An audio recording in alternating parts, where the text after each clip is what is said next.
అతడి సినిమా కథని పవన్ కళ్యాణ్ గారు విన్నారు అనేది సోషల్ మీడియాలో ఎప్పటి నుంచి నడుస్తున్న తెలీదు, డెఫినెట్గా నాకు తెలియదు. అది నాకు తెలిసినంత వరకు అది లేదు. తర్వాత టీచర్ మాత్రం నాకు తెలియదు. ఏదో చాలా కథలు ఉంటాయి. పవన్ బాబు గారిని పొట్టేలు పనుల సినిమాకి దేవర్ గారు అడిగారు, పొట్టేలు పనుల సినిమాకి ఆయన సినిమా చూసుకుంటే సినిమా కథ నాకు ఇంపార్టెన్స్ ఇవ్వలేదు. ఇది ఇంపార్టెన్స్ సినిమా వద్దు అనుకోకుండా అది నాకు వచ్చింది. అంటే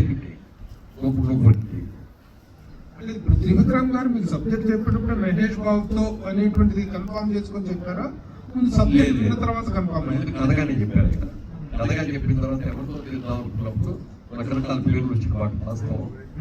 ఫైనల్ గా మరి అప్కమింగ్ చాలా మంచి, ఎందుకంటే కృష్ణ గారి అబ్బాయి ఏదైతే ఒక ఇమేజ్ చైల్డ్ ఆర్టిస్ట్ గారి దగ్గర నుంచి అద్భుతంగా చేసిన ఎక్స్పీరియన్స్, తర్వాత అప్పుడు కొన్ని సినిమాలు మంచి సినిమాలు వచ్చినాయి.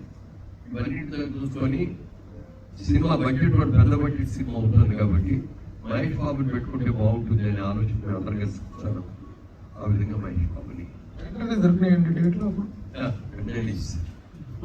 అంటే అడ్వాన్స్ గా ఈయన ఆ సినిమా చేసి వస్తానన్నారు కదా, అందుకని ముందే అడ్వాన్స్ గానే, అడ్వాన్స్ కంటే ఒక 2 months పోవాలండి.